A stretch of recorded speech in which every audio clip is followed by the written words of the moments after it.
అరటి తోటలోకి వెళ్ళి హనుమ యంత్రం కానీ హనుమ బొమ్మ కానీ హనుమ అని రాసి కానీ మీరు అక్కడ పెట్టి మీరు కానీ ఆ రోజున ఉపాసన చేశారా అరటి తోటలో, ప్రత్యక్షమైనటువంటి స్వరూపంతో స్వామి వచ్చి తీసుకుని తీరుతారన్న భయం ఇచ్చింది సంహిత.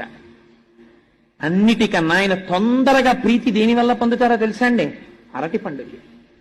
కదలి పూజ అని ప్రత్యేకమైనటువంటి పూజ ఆయనకి. కేవలం అలంకారంతో ఆయన తృప్తి పడిపోతారు.